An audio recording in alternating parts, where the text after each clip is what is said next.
Attention! Welcome to the Film Mages Podcast, where the popcorn is our ammunition, the couch is our foxhole, and the cinema is our place of worship. Now let me see your war face. Ah! And it's a new episode. Hello, how's it going? It's me, Robert F. Kennedy Jr. We needed to get this out of our system before we recorded. How's it going, everybody? I'm a big fan of the Film Majors podcast. I love the quips and the goofs and the gaffs and the friendship and the laughter. I love to laugh. And did you know that poppers cause AIDS? This is my own fault, listeners. I did bring up Kennedy before we started recording. Bring up somehow in a race that at one point contained both Donald Trump and Joe Biden, the funniest candidate for president. Yeah. Hello, everyone. Welcome to the Film Majors. I'm Zach. I'm Mick. I'm Alexis. That's Alexis.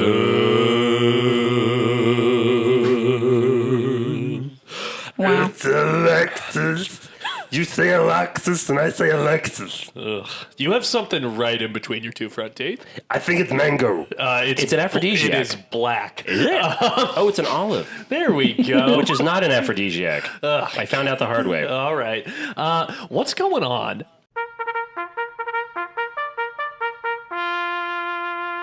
Well, I have seen... Yeah. I have been a busy motherfucker. As have I. I've seen so many movies. I've seen many movies as well. Alexis, you saw a movie. Yes, you did.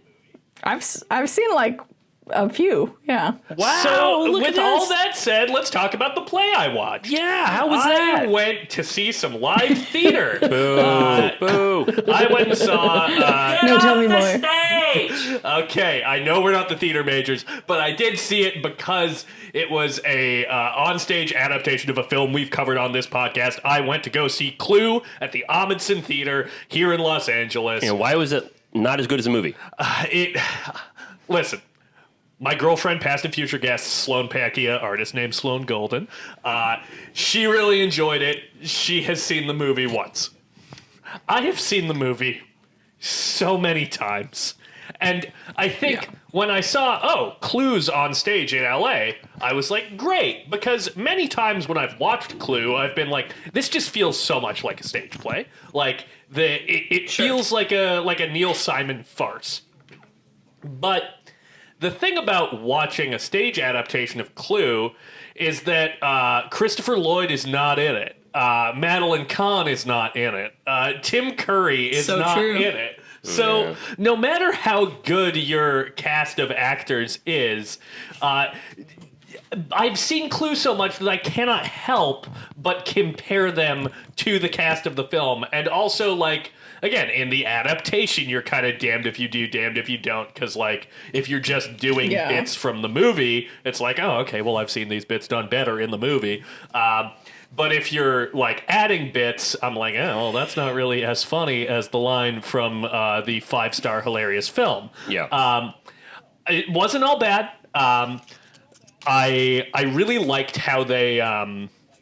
I thought they handled the multiple endings really, really well. I thought that they adapted that well. I really thought that the guy playing Wadsworth did a good job with the "let's run it all back" bit.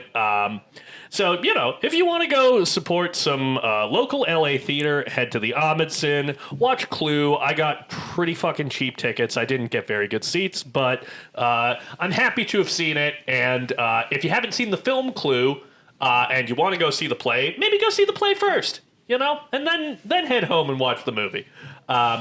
Good for you for supporting the arts. Yeah, I'm a hero. Yeah, I couldn't. Yeah, I wouldn't imagine seeing the move like the play of a famous movie. That'd be like going to see a play of like Rent. It's just not as good as a movie. All right, Alexis, you saw a new film that involves Australian hip hop artists, correct? Which is on topic. Fuck off. On brand. It's been 2 years at this point. It's still a good bit. God. It still hits. Alexis, what'd you see? You know, nobody remembers that anymore. I do. Keep bringing it up.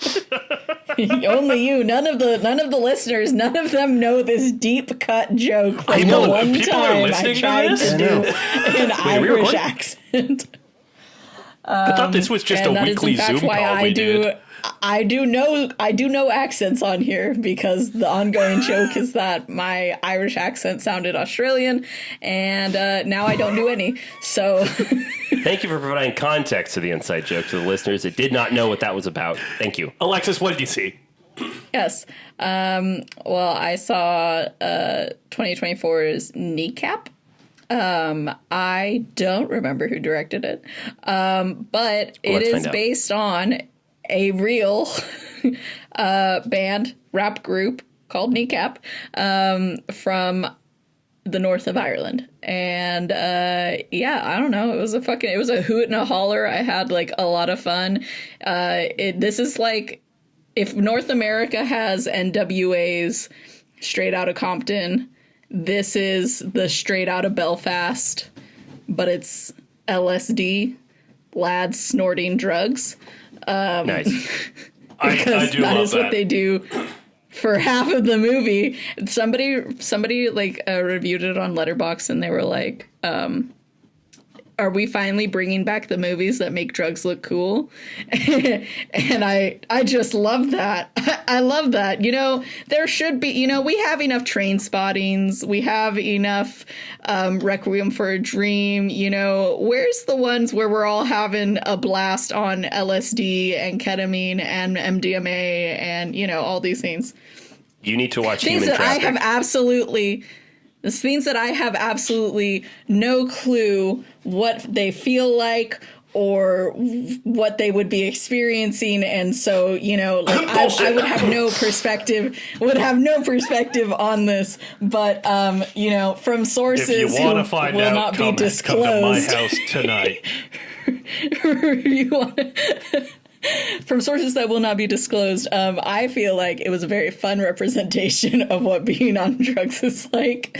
And So yeah, I don't know. convincing. So it's kind of a protest movie in a way, because What? you know, yeah, actually this would have been a good segue, but you made it the first movie that we talked about.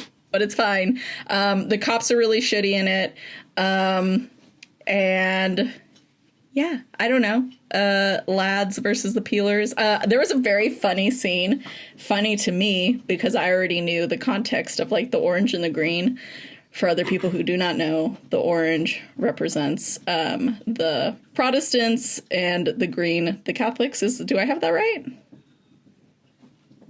Sure, I'm not. hell I'm yeah, not you do, brother. nearly. Hell I'm not yeah. nearly familiar enough with Ireland. Apologies to our Anyways, Irish listeners. I did knew. this Irish review for like a singing course one time, and we sang in Gaelic, and we did like a bunch of other like I don't know, classic like Irish songs, and so one of the songs that we learned was the orange and the green, so it kind of explained it in that. But anyways, there's this part where like one of the characters is in a fucking green trackie, right? And he's running and he's being chased by a bunch of people who are in these like orange uniforms, and it's very on the nose, but it was so, just the way it came about was so fucking funny. And honestly, like, a middle-aged man finding his dreams again after two fucking low-down scum boys like pop into his life, basically. I just love that, you know? I love that for him, you know? Fuck yeah. That reminds me of a joke I heard recently. I know. Oh, that makes me worried. How That's does the a- most worrying sentence you've ever said to me. How does an Irish lesbian talk to her girlfriend? Gaelic. In Gaelic, yeah, it's a Gaelic. It's good. By the way, the director of this movie is Rich Pepiat All right. of Kneecap. I was going to see Kneecap, but I thought it was a soccer movie. And then when I found out it was about hip hop, I decided not to go. That's wow. We Oh, have that's a we have weird very thing, right? different priorities. Yeah. Now that I know that it's about hip You know hop, what? I actually quite liked the music, and here's another thing is that oftentimes the best music movies are with music that has already been made. You know? Unless you are John Carney, he is the only person who is allowed to make music movies where the music is actually written for the movie. This is the only man who's allowed to do that, in my opinion. M. Night Shyamalan's allowed. Yeah. Okay, that doesn't count because his daughter is actually a singer, and No, therefore she wrote the songs for the had movie. music. She wrote them for Doesn't the matter. movie. They conceived John the movie Carney as... Doesn't I will not matter. take this. Okay, I will not it does take not this. count. Does not count because it's also not like. You know what? It doesn't count I that don't Alexis need to. hasn't seen it yet, Zach. Anyways, speaking in their native tongue was basically a protest and fuck you to the fucking Brits, and I'm here for it. There was a lot of anti-cop shit in the movie, and I'm absolutely here for it. I know we at the Film Majors are always here for that. No doubt, except for me. Except for you. We wrote in the file. God damn you! What did you God write? damn you, you piece of shit! Mick edited our What's going internal on? document. We're already in. I'm not getting into this. Mick and I ended up at a film together, as sometimes happens. Yes. Okay. So a new release that we saw. That's a Independent good of one segue. another. Completely independent. But at the same screening. Is Sing Sing, directed by Greg Quidar, 2023 film, but it's 2024. This stars. Yeah, it came out at festivals last year, but it's getting its theatrical release this year. This is Coleman Domingo's latest film, and I absolutely adored it. I think this movie is really, really good. It's a great acting exhibition. It's just really powerful. It's a true story about these people that are in Sing Sing prison in New York, part of the RTA program, and they're actually cast real RTA alumni. Now, what that is a theater program within a prison, helps them reclaim their humanity and just try to process all the bullshit that they deal with when they're incarcerated in this massive system. And I absolutely adored it. It was so good. Yeah, I really liked the movie as well. Coleman Domingo's great, but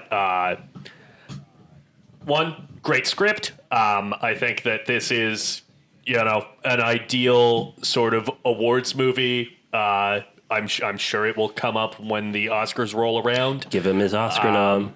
It's, not doing anything that blew me away technically, but it's got just like across the board phenomenal performances, a really solid script. Clarence Macklin, who plays Divine Eye, which that was his real nickname in prison, is a complete fucking revelation. He's the executive producer on the movie. If I see a better supporting acting performance this year, I'll be very surprised.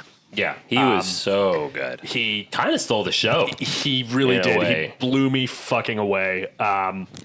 Yeah, and you can always tell when Mick Munyai's in your audience in your theater because you can hear him crying. Yeah, dude. That was how I He's a loud clued sniffler. into Mick being in my theater. Yeah, so I don't think Mick noticed me No, come in. no, and here's- part of that was because I showered right before I which left. is rare. And This is rare. He fuck never off. does it. I showered before this. He never does it. He I usually was- stinks. You can smell him first. My point in mentioning my frequent hygiene is that because I showered so close to going out for the movie, my hair was wet and it looked like shit. So I wore a ball cap, like a Marvel superhero in disguise.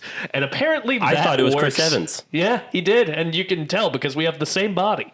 But yeah, I walked in as though I were in disguise, and Mick did not notice me. Here's I was two rows back, directly behind him. Here's from my perspective. So I'm loving this movie. It's breaking my heart. It's filling me with inspiration. It's a really, really beautiful story, and I'm getting really weepy.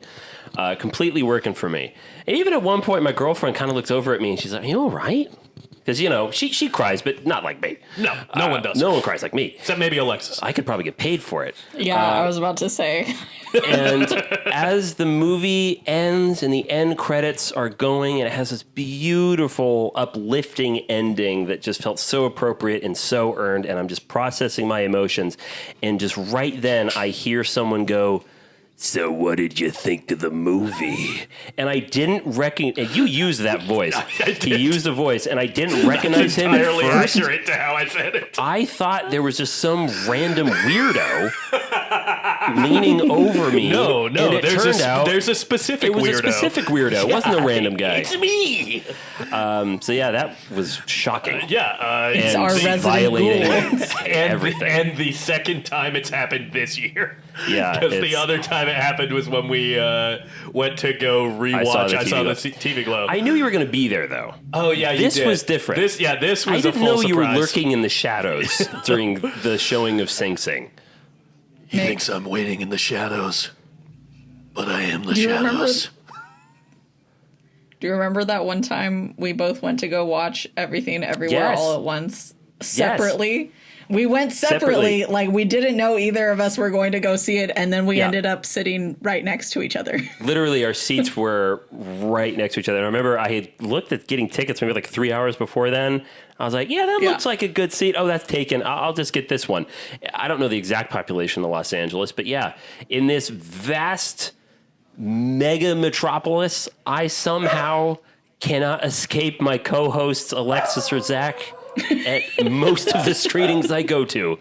It's insane. I think that speaks to how we are truly making AMC A-list not worth it for AMC theaters. Yeah. We are their nightmare customers. Yeah, no, they're really getting ripped off. We are using that subscription. We are not sponsored by AMC No. A-listers, but we should be. We'll get into people we should be sponsored by later on this episode. Goddamn right. But- I know exactly what you're referring to. But I saw a movie that I don't think either of you saw.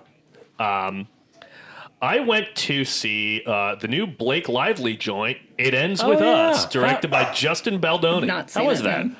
man. It was better than I expected to be, but my viewing experience was much, much worse. This is a movie that's based on a book by Colleen Hoover, which that might mean something to people in our audience who are not straight white guys. Like the vacuum? Maybe. Do we have this?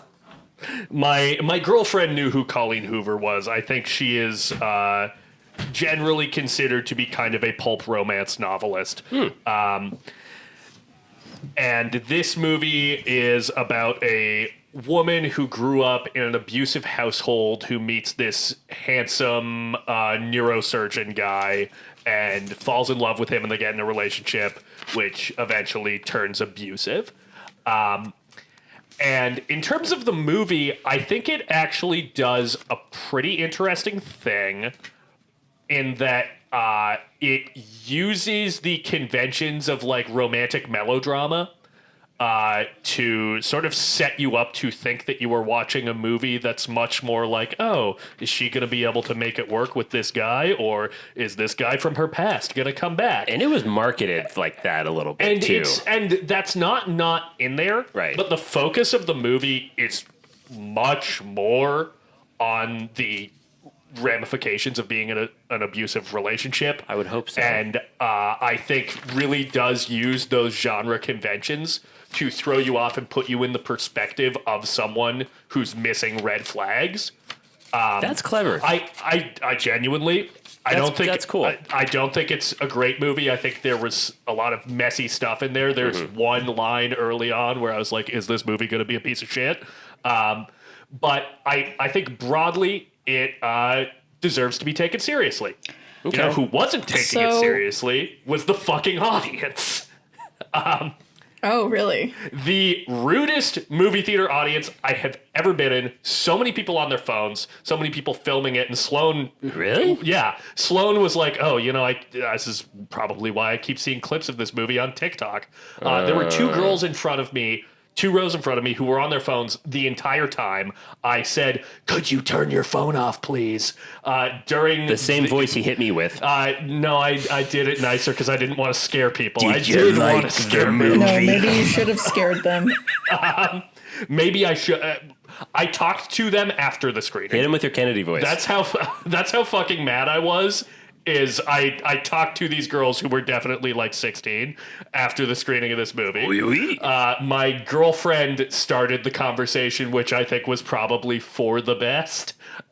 She spoke to him? Yeah, she was like, hey, I just want you guys to know that it was really distracting that you guys were on your phones the whole time. And these girls This is were at like, the end? yeah, Okay. yeah, well, as the credits were going. Yeah. And these girls were like, oh, we weren't. And I was like, yes, you were. We saw you. That was incredibly fucking rude. Wait, so a movie about gaslighting, and these two 16-year-old girls Yeah. tell you that they weren't being obnoxious Listen, and rude? you know, beyond the context of the movie, if you're 16 years old and you think that you can gaslight me, a 25-year-old man who pays taxes, you're wrong. You can't do it. You have no life experience to pull that off. If you're 26, you can do it. If you've got 1 year on me, my mind is weak.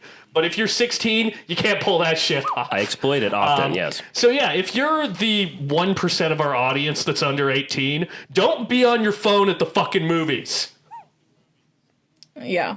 Have you guys been kind of keeping up with like some of the like, I don't know, people have been like speculating on like possible tension or drama just because like the director hasn't been like on like any of the like hasn't been with the main cast for any of the like red carpet stuff. And also like I believe it is that this script was completed before the strike happened, so that's why they went ahead and like, you know, filmed it, but that Ryan, I think it was it Ryan Reynolds? So there's like there's a scene, right, that he wrote or something, or like the incredibly rewrote, fucking 'cause bad he's one. not The one where in the Deadpool movie. shows up? The one in the movie where I was like, is this movie going to be a piece of shit? Yeah, apparently that's the one that Ryan Reynolds wrote.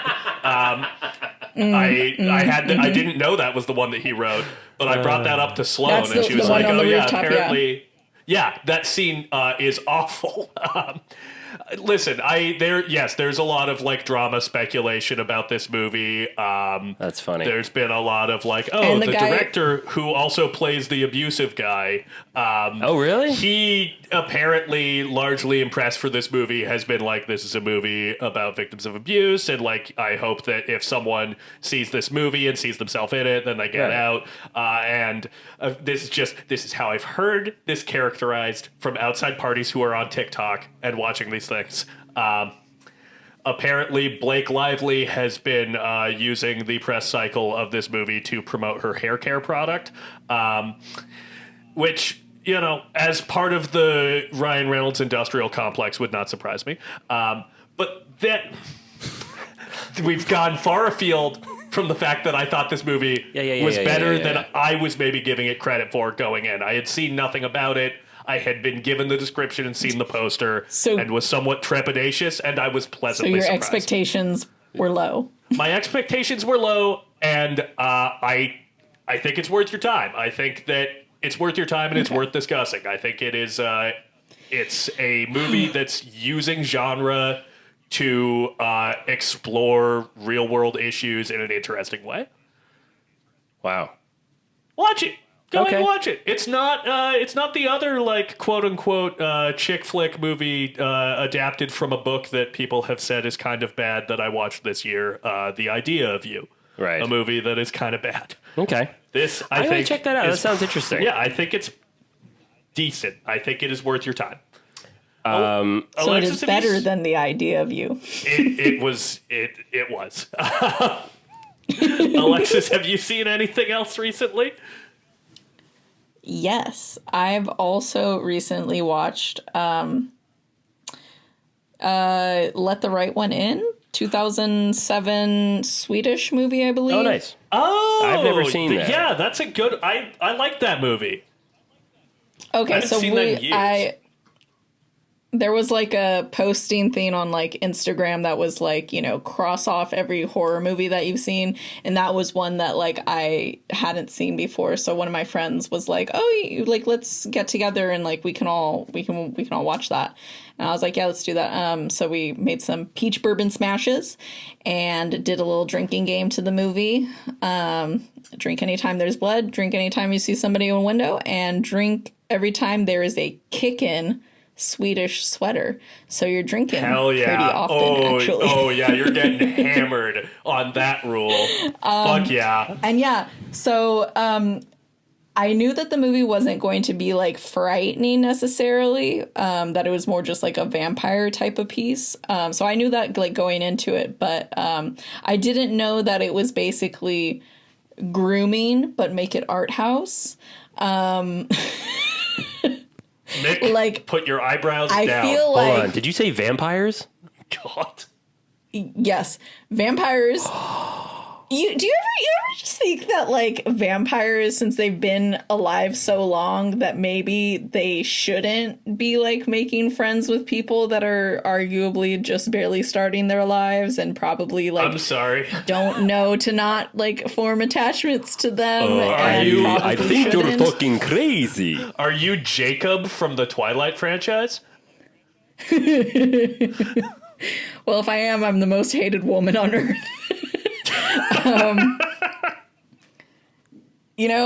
I don't know, but I was definitely like, this bitch is 200 years old, supposedly.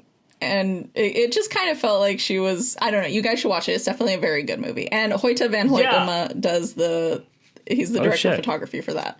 I would. Yeah. Nice. I should revisit that. I saw that years ago. That's Thomas Alfredson movie, who directed a film that we covered on this podcast, Tinker Tailor Soldier Spy. Okay. Okay. Very cool. Yeah. So he common might have Hoyte van Hoytema he might have collaborator. been kind of the guy who really started bringing Hoyte into the Hollywood system. Well, vampires, sweaters. I'm Hoyte, in. hell yeah. I'm in. I'm going to watch that. Well, As a palate cleanser, I watched James and the Giant Peach to be in No line with shit. the peach theme that me and my friends had going for the night. Let me tell That's you, so crazy. I forgot how I haven't seen that movie since I was a child. I forgot how weird it is. It's Okay. To be honest, I feel like the story doesn't make a lot of sense. Maybe the book is better. I don't know. Visually, it's incredible because Henry Selick's any time of his stop motion animation shit is just incredible. But I feel like the story was kind of lacking a little bit. That's so funny that maybe I brought this up on the show, but I shit you not. The last week, I've had this weird craving to return to James and the Giant Peach, which is a movie I haven't seen since I was probably in the single digits with age. I assume that it would be very much like, ooh, this is weird and creepy. But you fucking It's weird did and it. creepy, but also I don't know how much you would like it now because it's kind of a musical in a way. They sing songs. I can handle and I musicals forgot. for kids. Okay. That's not a problem This for is- me. But they're also not super good songs necessarily. None of them I really remember, and I wasn't that fucked up by the time I watched this movie. directly related to this week, Mick, Mm-hmm. I will see if I have time. You need to go to the theater Yep. and watch the re-release of Coraline. Oh, that's this week, isn't it? That is Yes. this week. Yeah. Another Henry Selick film, in my musical? opinion. You never seen it? it? It is not. There are two songs. I've seen parts of it, I think. It is, in my opinion, his masterpiece. I really think. Now there's a song that's fucking catchy. I love that song so But much. yeah, it is. It is a movie that, again, I'll be interested to see what you think because you didn't watch it as a child, Right. But that is a movie that I watched as a kid, was scared of as a kid. Mm-hmm. I was scared of the fucking book as a kid. Right. I did not rewatch it for a lot of years. Rewatched it, I don't know, sometime in my 20s, and I was like, this just completely fucking holds up and is actually better than I remembered. It's I'm gonna throw the M word out. I kind of think it's a towering masterpiece. I don't want to set your expectations too high. I don't know if you will feel the same way. I don't want to set your expectations high either, but to me, I feel like Coraline is definitely Henry Selick's magnum opus. Personally. 1000%. I like The Nightmare Before Christmas, but I don't think that movie really works for me so much. Yeah. Now that I'm an adult, I think it's been maybe a little See- culturally overexposed. It's impressive, but I don't Like, I don't love it. That's a movie from my childhood that I actually didn't even love as a kid. Yeah, I really As a liked kid, it. I thought as it was a kid. overrated. But Coraline, I hate the Christmas part. I just think is kind of a fucking like perfect movie.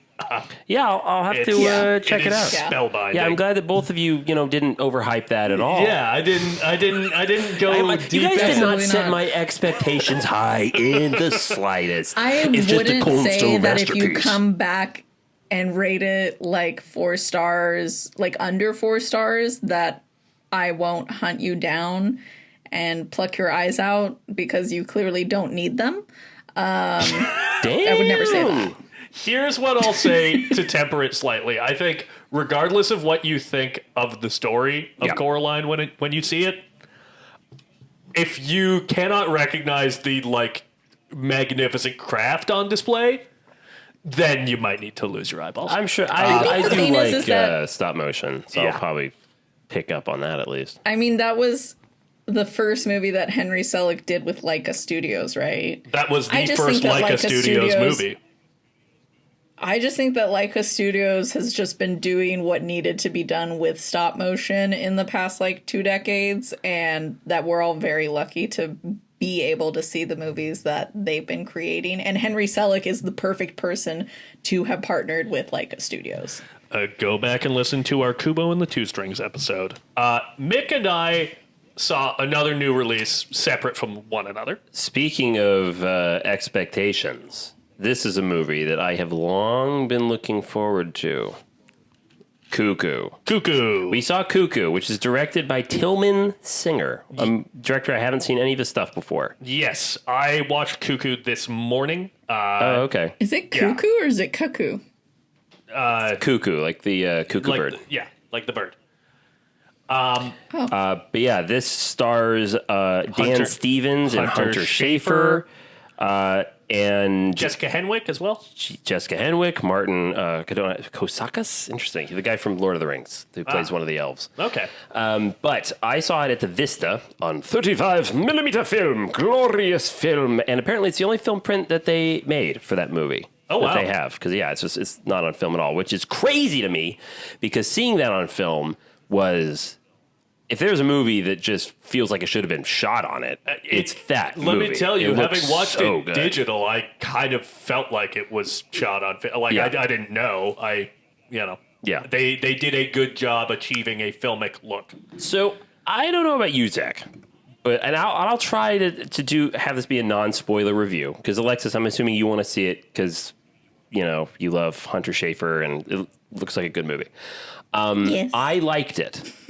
I quite liked it, but I feel like it is once again quite recently similarly to Trap, M. Night Shyamalan's Trap, a movie that I see a lot of people not liking, and I see their criticisms, and I don't necessarily disagree. It's just the movie worked for me. Hey, so here's a thing that I learned from the Blank Check podcast on Trap that I'm glad you mentioned it because now I get to bring it up. The woman who plays the FBI profiler, Yes. I think her name The is old lady. Haley Mills. Right?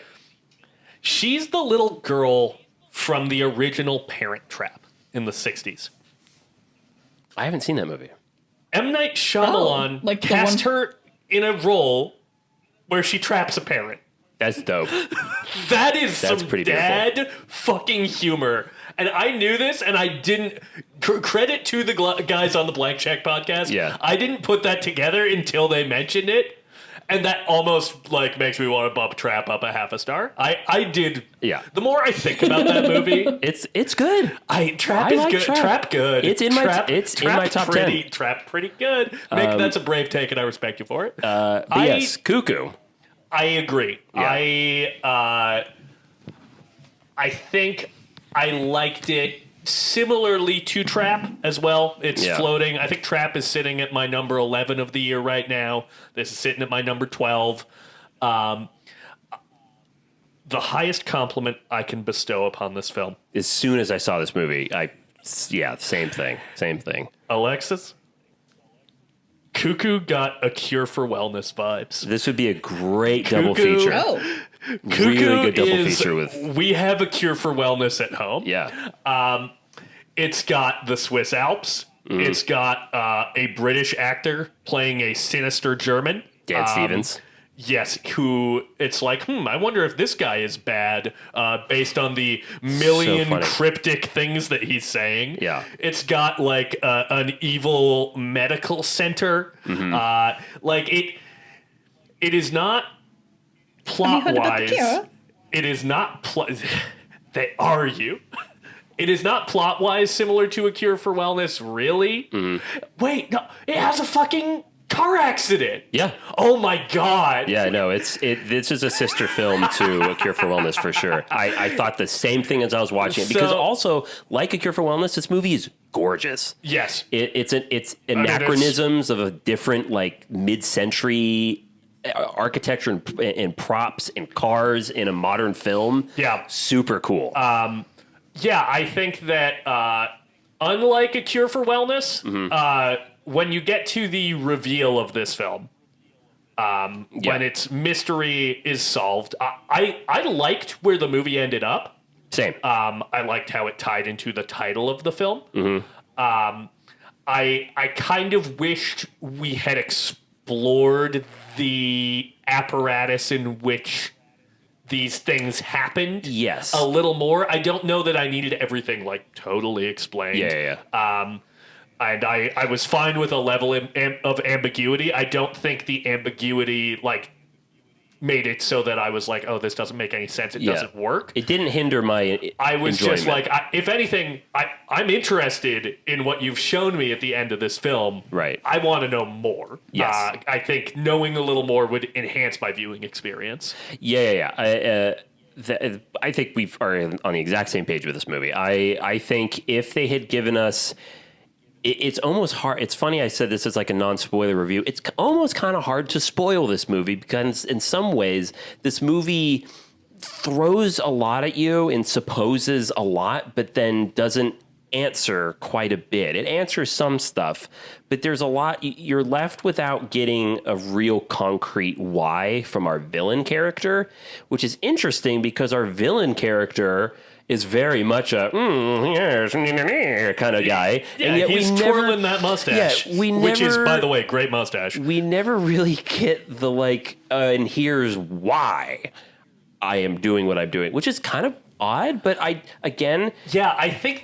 think you have hit the nail. Yeah. I want to know more Yes. about where Dan Stevens is coming from because he's fucking really fun in the movie. He's funny. Give me all the Stevens you got. It's so funny. Yeah, I watched this movie with a friend who really, first of all, doesn't really like Dan Stevens as an actor to begin with, it just from his performances, but thought that his performance in this movie was just bad. Like that's just bad acting, and That's crazy. I was kind of flabbergasted That's nuts. because I'm like his character and his performance is so camp. Yeah, the whole movie is kind of camp. That is a man who understands the movie that he's in. Yes, and what's interesting, what I like about this, and I think it works thematically for the film quite a bit, is that one of the criticisms my friend had was, well, Hunter Schafer absolutely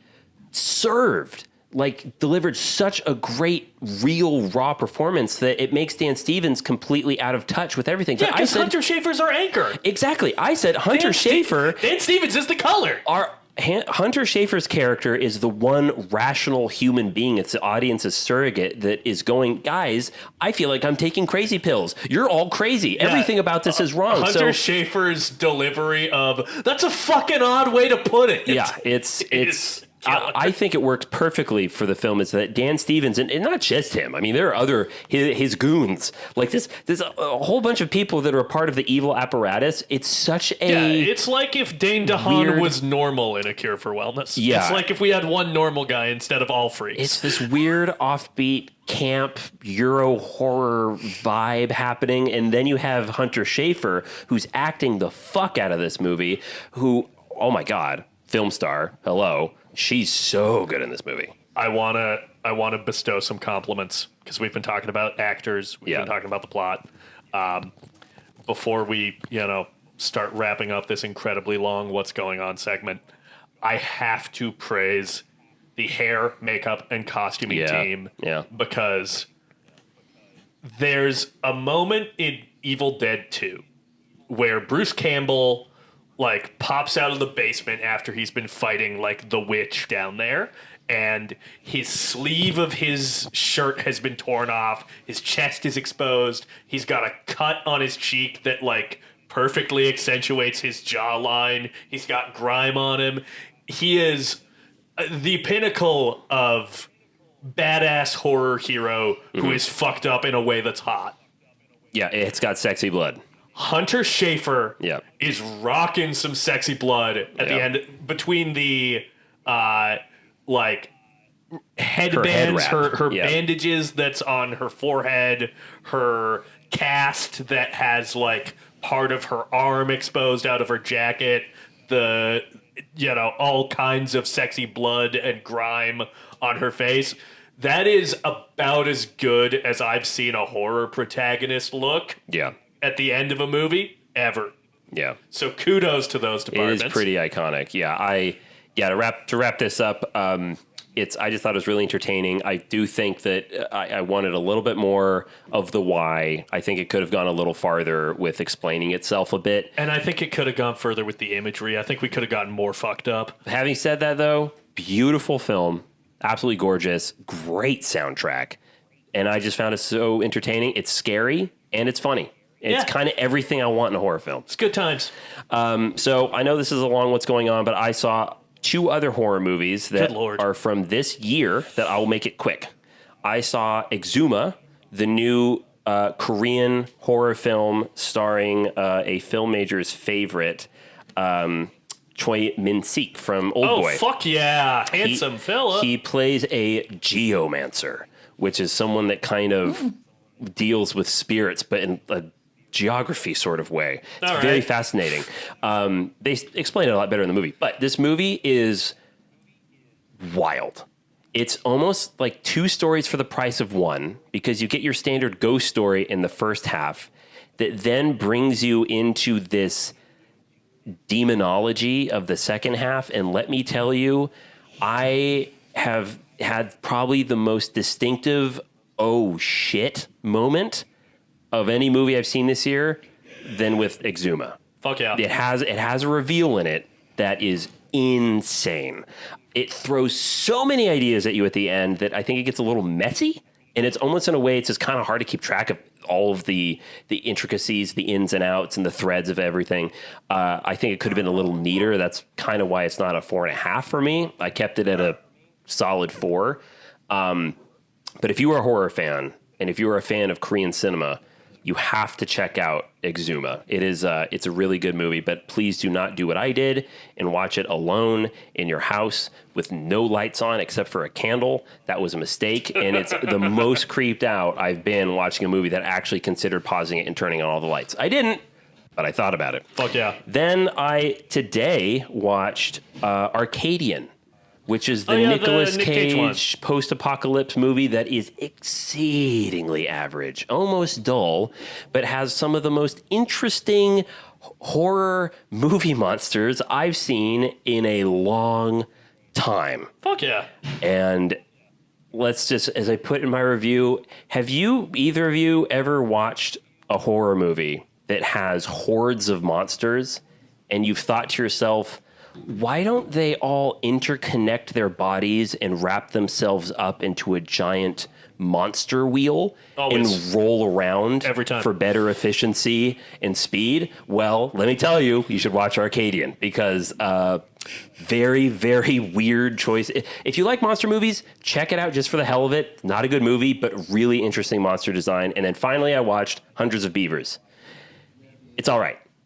I loved it. I've seen it. I read your review. I don't disagree really with any of your criticisms. I also feel like that movie drags in Act 2. Yeah. But I get a lot more mileage out of it. Yeah. It is fun. I'm glad it exists. I'll just say that. I've seen it. I don't have to watch it again. But the ingenuity and the creativity, and as you put it, the scrappiness that is on display is absolutely applause worthy. I'm glad it exists. And with that, Let's hop out of what's going on.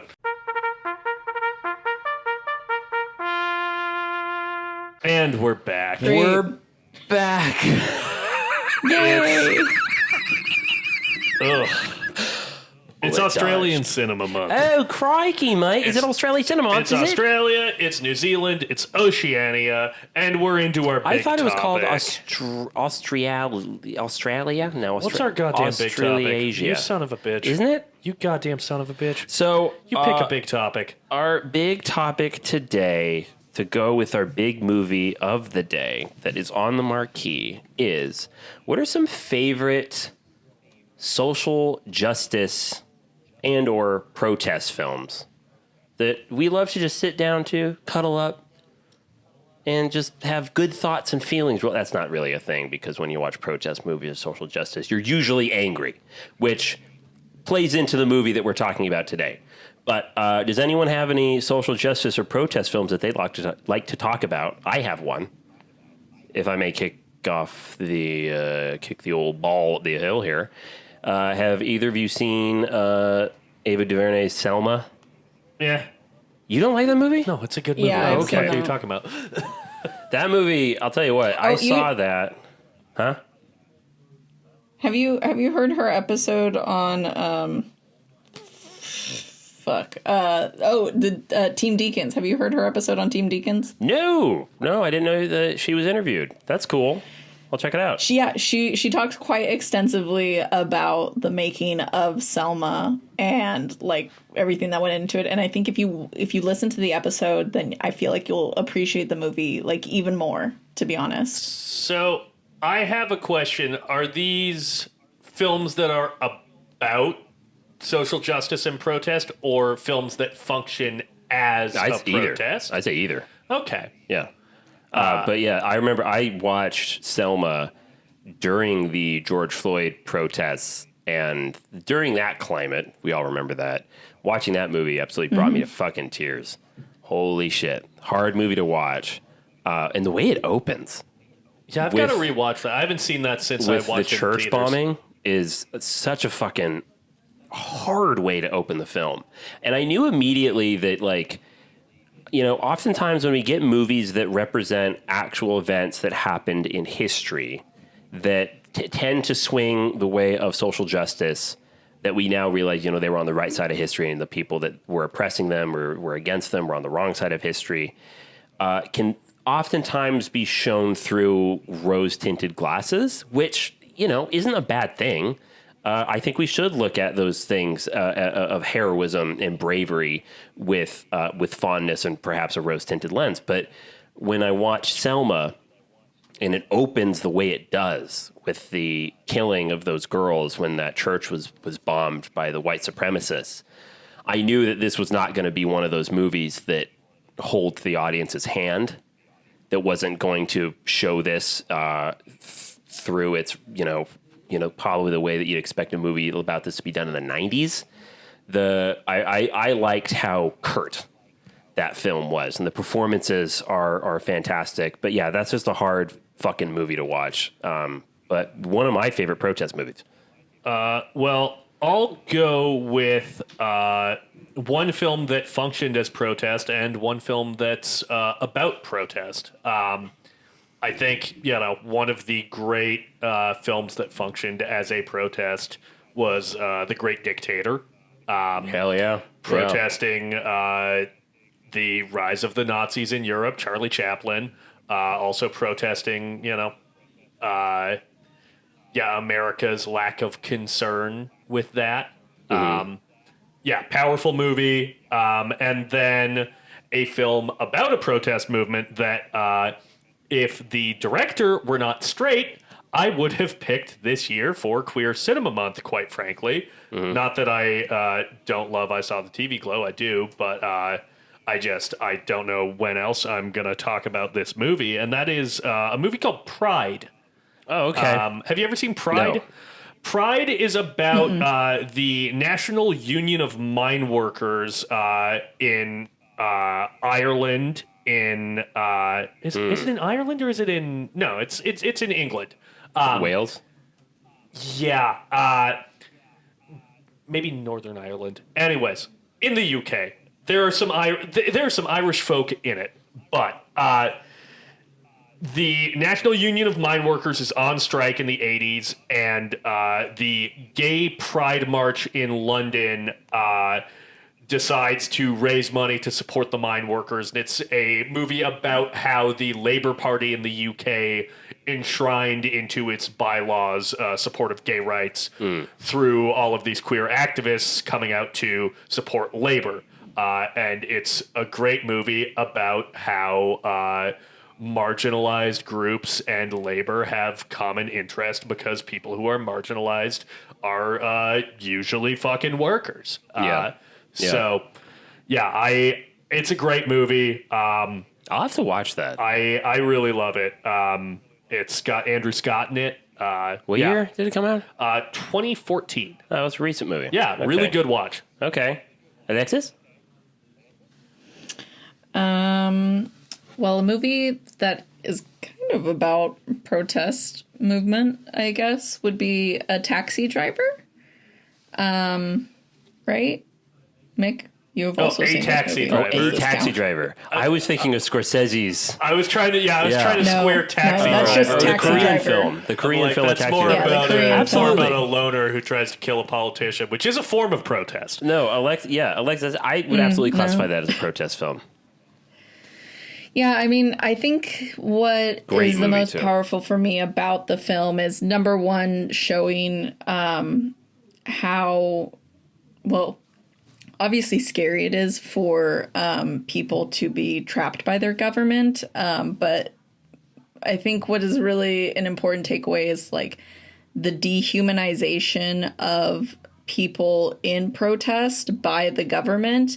And conversely, anybody who's obviously like experiencing it firsthand, how human that experience is, the fear, the grief and loss, the anger and everything surrounding it. And so it's a good juxtaposition to see like how hard the government will try to make people into just a statistic, or into just the perception of like a rabble rouser rather than just regular people who either just got caught up in it or just feel a certain way about how the government is, and the government's trying to make them seem like they're crazy, you know?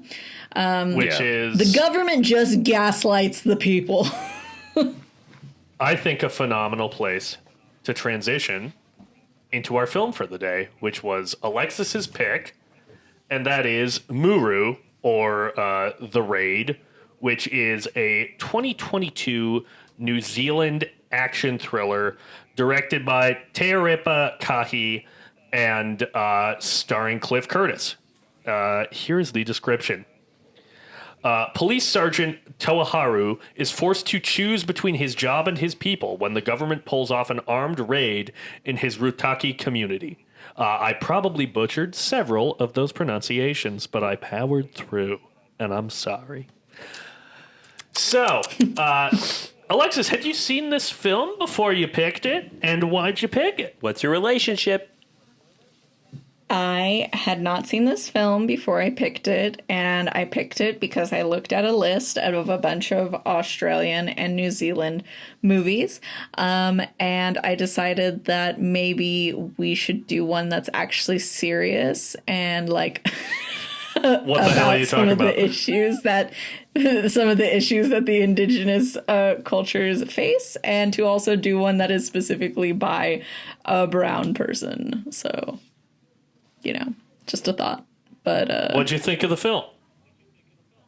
what did I think of it?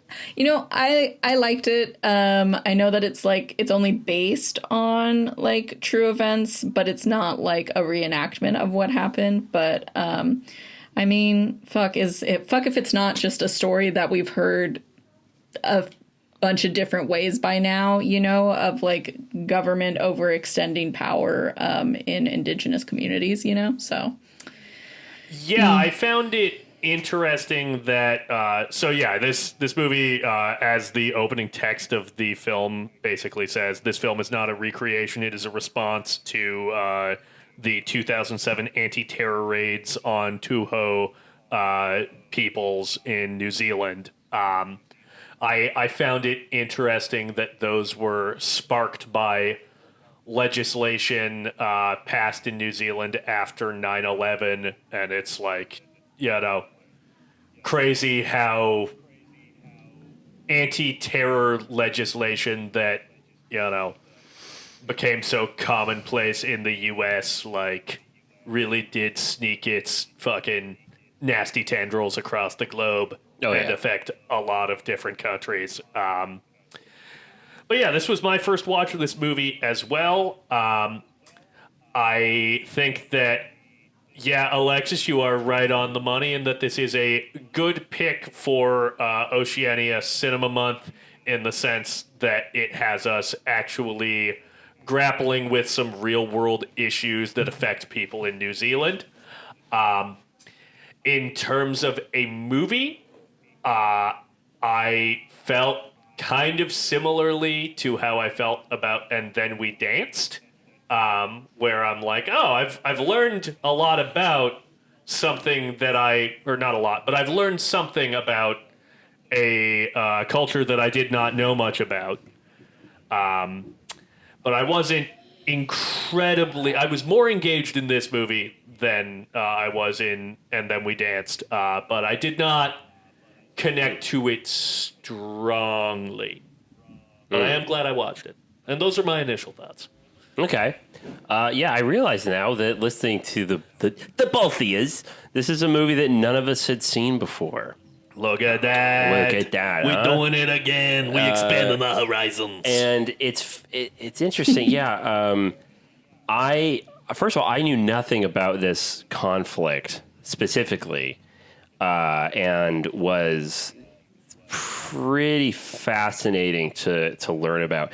And, as I said earlier, this is just one of those movies that just makes you angry, like watching it.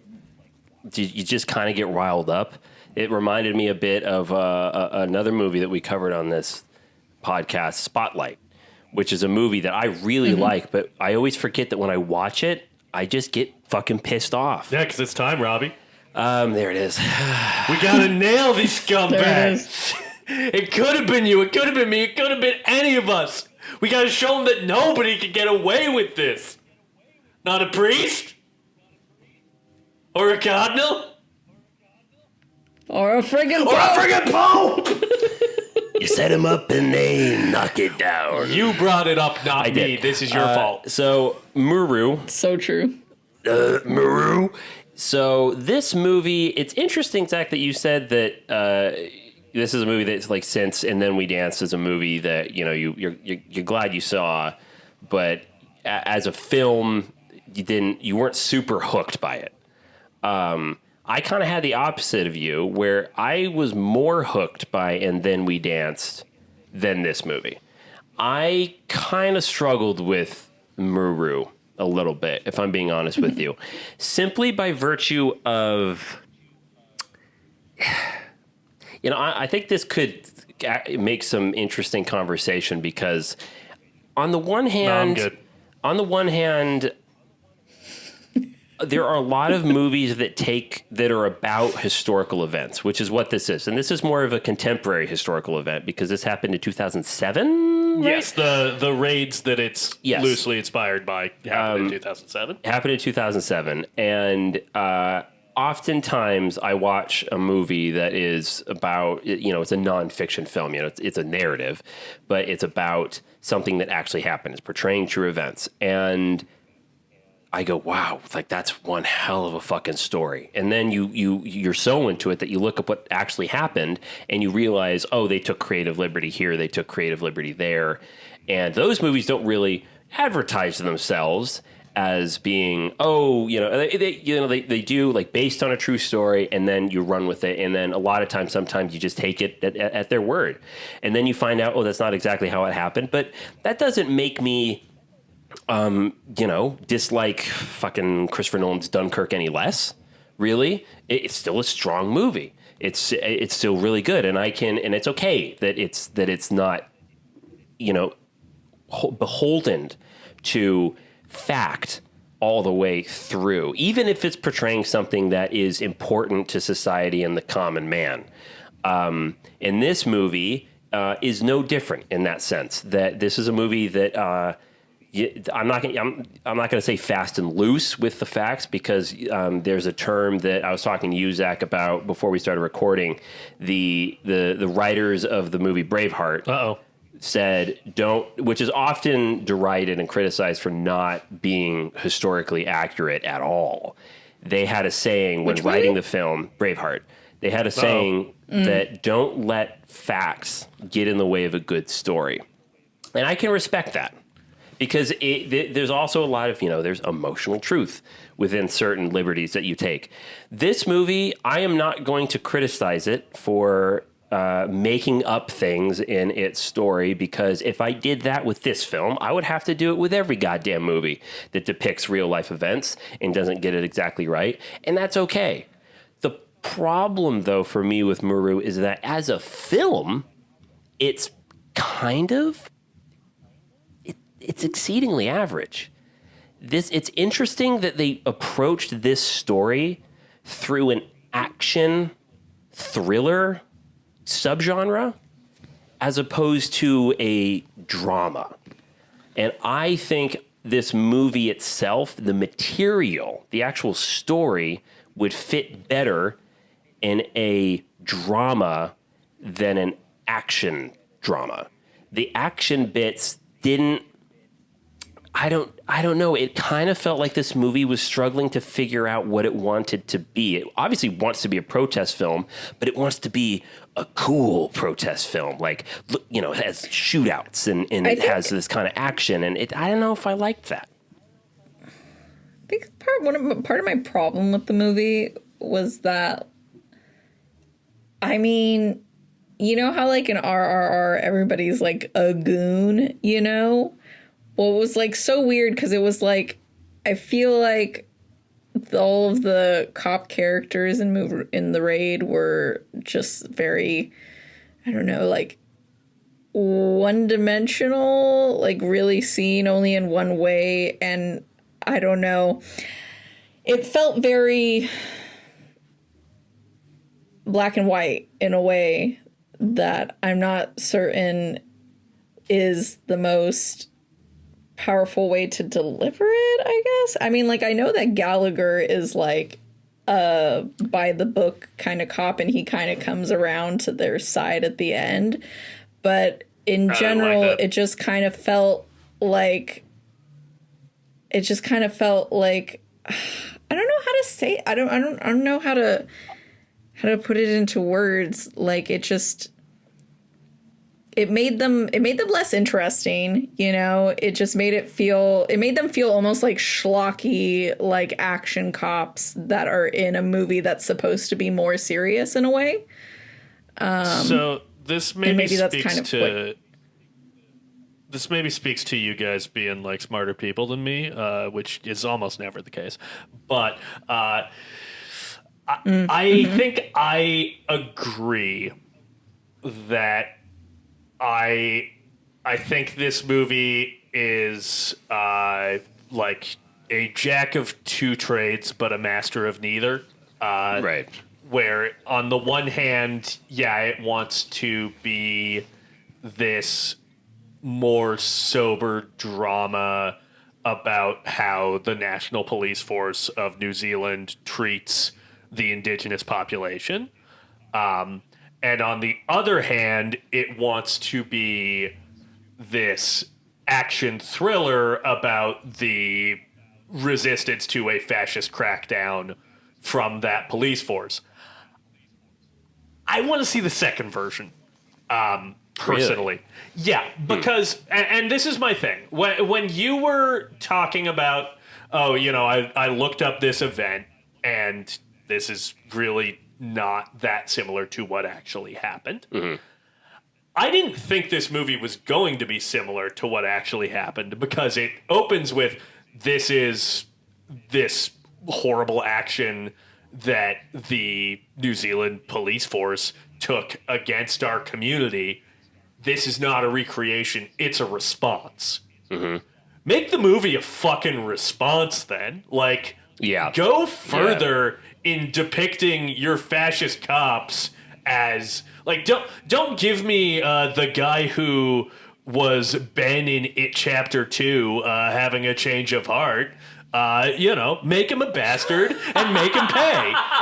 Oh, that's so funny. That's the other movie he was in.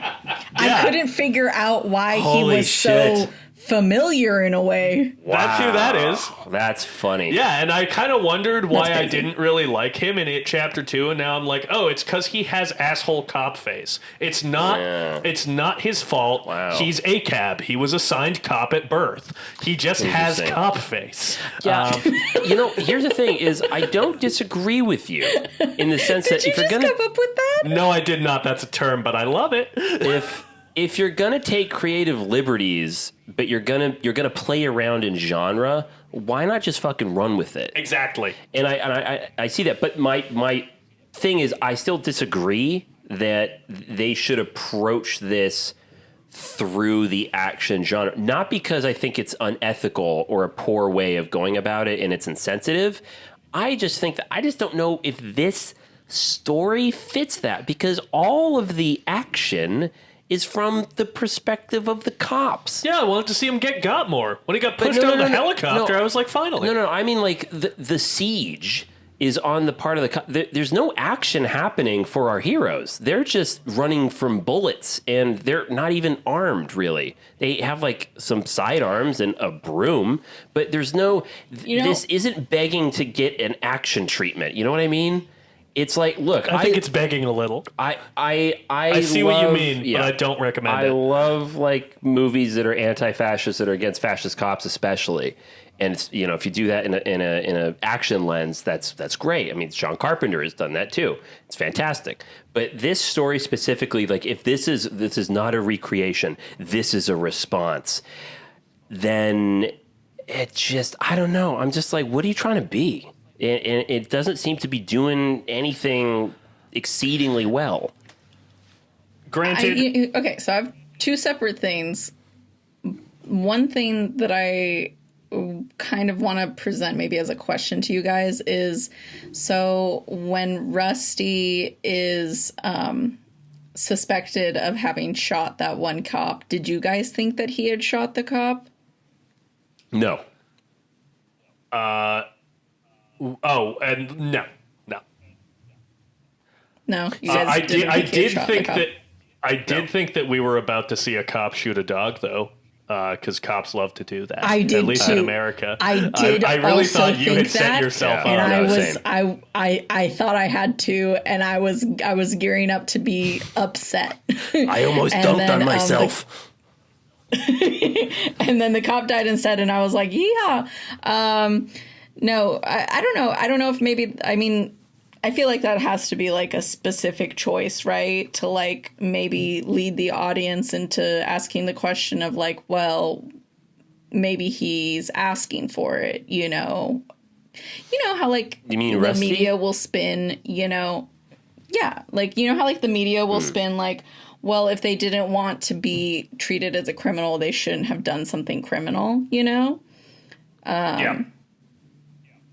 I don't know if maybe that's what the movie was trying to do in that moment by not showing you that he wasn't at fault. They were presenting you with the opportunity to find him at fault, and to question whether or not everybody's actions are worth protecting him.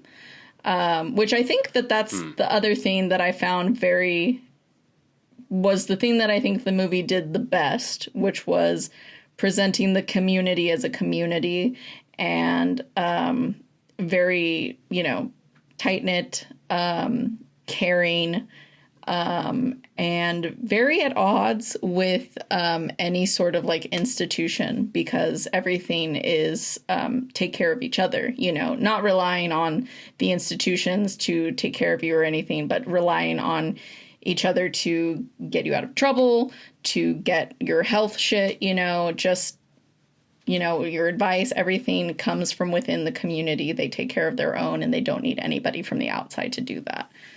Yeah, I think that I'll say this. So, Tame Iti, who is like the Who plays himself? the guy who the He did get New arrested Zealand in 2007, police, right?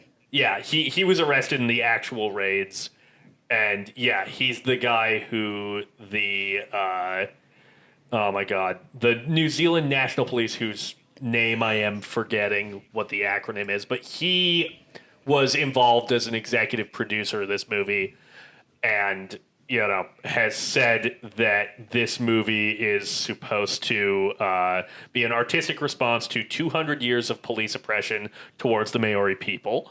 And I think, based on the fact that, it depicts the community as very tight-knit and caring and self-sufficient, and it got us to learn about these raids. Yeah. Here we are talking about it. I think it's successful on that level. Yeah. I just don't think it's that successful As a a movie. piece of narrative filmmaking. Yeah. Which is a shame, because it has Cliff Curtis as its One lead. of our favorite that guys. Who I fucking love. I love Cliff Curtis. Cliff Curtis has been in Avatar: The Way of Water. Dr. Sleep. He's been in Training Day. He's been in Sunshine. He's been in Bringing Out the Dead, which is one of Scorsese's most underrated movies. He has just... He must have been young in that one. that it was 99. Oh, okay. But he has just been doing really solid work in Hollywood in, I would say generally meaty supporting roles in a lot of cases. So I was very excited to see a movie where he gets to play the lead. And he's great. Yeah. I think he's a strong lead. I think he is probably my favorite aspect of this movie. And I completely agree, which is why I double down on the fact that I think action is the wrong genre to go through, because he's not an action guy.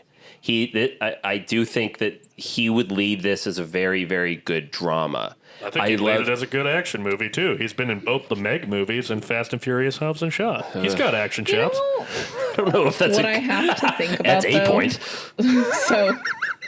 So in America, they obviously they've passed laws. Well, I can't remember exactly. I went to fucking film school. I did art for a living, so don't fucking judge This me on isn't the a fact that I'm politics probably about to podcast? butcher all these laws. This is very true. So I think it's part of the Civil Rights Act is actually gave the police the ability to stop people from peacefully protesting.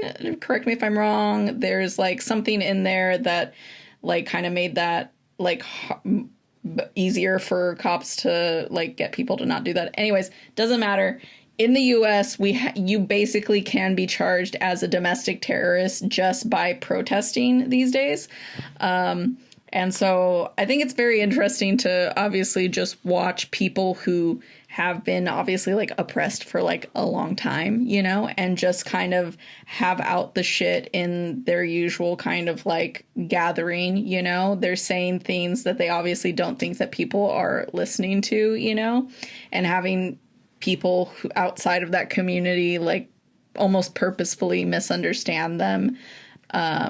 But I mean, if you think about it, how many times has that occurred in the U.S. where it's something's taken out of context, purposefully misunderstood as reasoning to attack another group, Oh, yeah, I mean, absolutely. I know that- Go ahead. A lot of California's most restrictive gun legislation was passed because the Black Panthers were, They marched into Sacramento. making use of their Second Amendment rights. Yeah, actually, that's Alexis. I'm so glad you brought that up, because another protest movie I haven't seen, but I took a class in Humboldt State where I met you all, where it was a ethnic resistance course where it talks about how people of color in America specifically. Actually, I think it was in California specifically, now that I think about it, would fight against white oppressors. And one thing that we had to learn about, and I'm so happy we did, and even though it didn't take place in California, was Freddie Hampton, who was a Black Panther. Yeah. And Fred Hampton. Is it Fred? I thought it was Freddie. Fred Hampton. It's Fred Hampton. Fred Hampton. He Oh, that's another fucking great protest movie, Judas and the Black Yeah, Messiah. I haven't seen it, but I movie. really want to see it. Oh, I haven't seen that one. Anyways, this movie kind of reminds me of the Fred Hampton thing, where Alexis, exactly what you just said, where Fred Hampton, who was someone that was helping his own community, he would teach, they would have lunches for poor kids, and they'd come in, but before they could eat, they would have to do these words of aspirations, which is black is beautiful. Yeah. They would to do that, and then the FBI spied on them, and J. Edgar Hoover said that these people are a bigger threat to American democracy and our system of doing things than the Viet Cong are. Yeah, the in FBI Vietnam. literally fucking assassinated him. And when the going down a little tangent here, but this is true. When the Vietnam War was going really poorly, and they had to pull a bunch of National Guardsmen as additional troops to go fight the war in Vietnam, J. Edgar Hoover was the biggest opponent of that idea, because I want National Guardsmen domestic, because I need to fight and suppress the Black Klansmen. I need as many people with guns and boots here so I can deal with the real threat in his eyes. And then they and they assassinated Fred Hampton, who was a fantastic social justice warrior. And Rainbow Coalition. This movie reminds me of that a bit, in the sense that you have this intelligence apparatus within the anti-terrorism apparatus within the New Zealand government. And they've been spying on this group of people in this rural community, because they have, this movie talks about there's been 200 years of oppression. So obviously they're going to have history where they remember that blood has been spilt by the oppressors, and they have not forgotten that. And so they still protest to this day, and they're running drills with firearms that they have witnessed through surveillance of these local indigenous people, and they brandish them, Alexis, as you said, as domestic terrorists. And it's amazing how quickly, suddenly, everyone just starts labeling these people as terrorists. Are you a co-conspirator? Are you aiding, abetting terrorists? And or really are you on our quickly, side? the group that is persecuting this community is the STG, which is the Special Tactics Group, originally called the Anti-Terrorist Squad, which is just a silly-ass name. And you can't be taken seriously as a squad. There is a cop during the debriefing scene that is talking about Tame, and they're saying, that he's a domestic terrorist, and this cop stands up who is of indigenous descent and goes, they were feeding him fucking lunches. Very similar thing. He's helping his community, and yet he's being brandished as a terrorist because he said some not favorable things about the prime minister. Right. So this is the last time I'll harp on about it. The fact that Judas and the Black Messiah is not an action movie. This didn't need to be an action movie. Again, I think it's probably the weakest aspect of it, because it's similar in that sense, but also I will tack on one more thing is, Alexis, I think I disagree with you here, and this probably says more about my own politics, that the cops were a little bit too caricature-like in black and white, because personally, having met cops at social functions sometimes, when I talk to them, they are this fucking black and white. I mean, when these cops... I'll be honest. When you started talking about it, I started thinking to myself, actually, that's probably the best way to portray them, because that's how they are. Act. Alexis, you're not hanging out with cops all the time like Mick. Yeah, so, it's different for you. Boys. No, but it's weird how Mick was like, I wish that this movie respected its brave police officers. For that is Guys, something I did say. Something you typed. Quick side note. Yeah. I was literally at the store, and so sorry if you're a veteran or something, but I was at the store and I was smelling different ground coffee, right? And I was like, oh my God, this coffee smells so good. And then I was like, oh, how much is this? And then I was looking at it, and it was very much I couldn't tell if the brand was specifically so American. I don't know, but it was like on the back of it, it was like, buy this to support cops and veterans and Was blah, it blah, blah. what kind of coffee was And it? Was it Black Rifle coffee? Did it taste like boot polish? Yes, it was.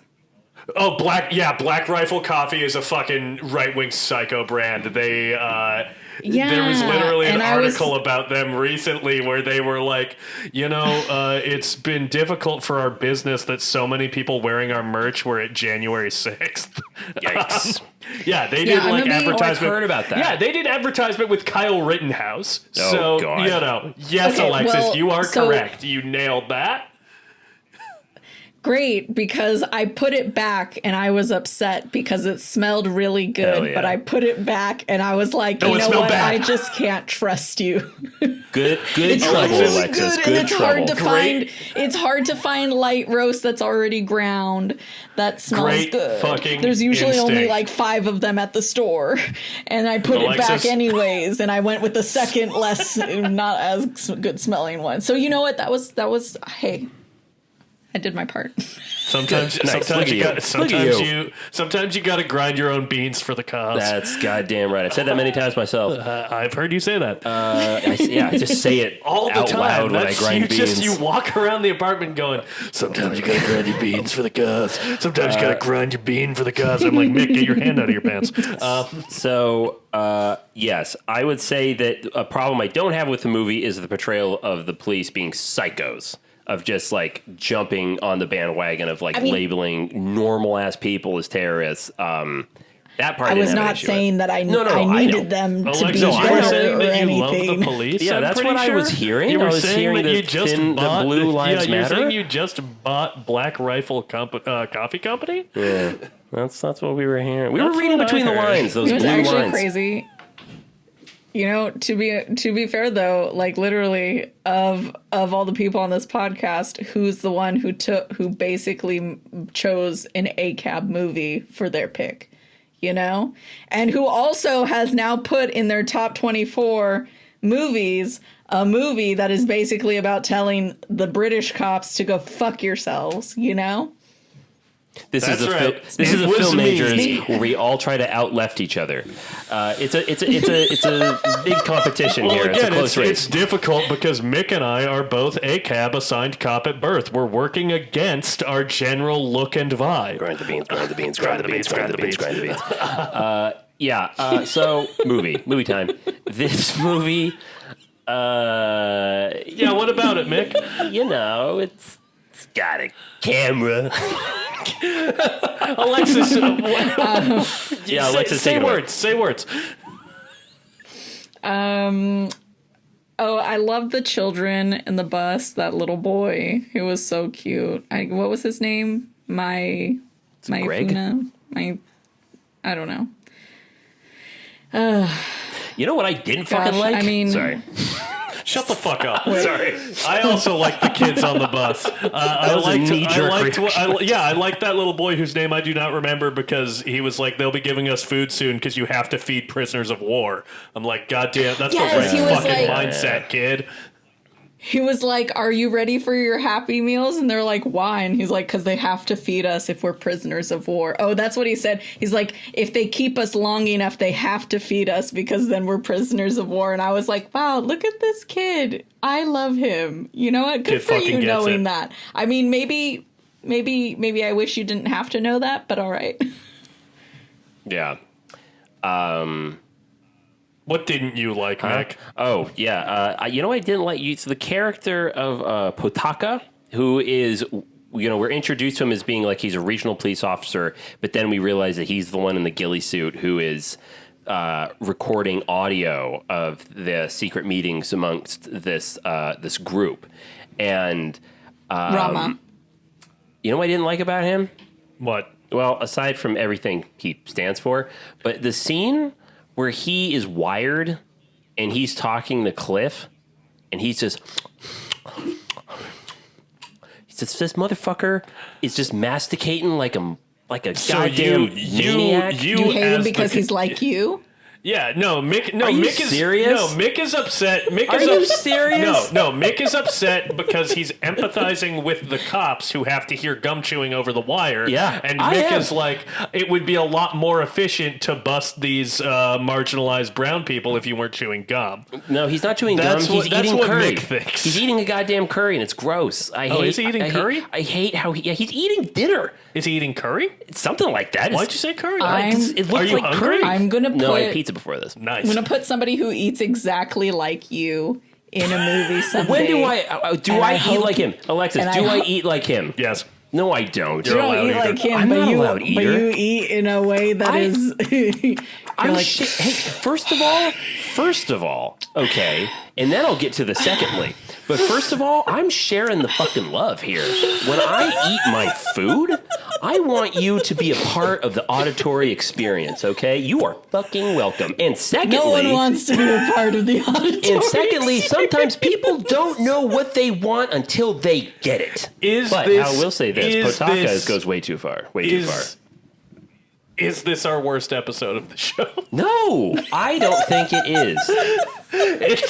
We're the at one- episode here, audience.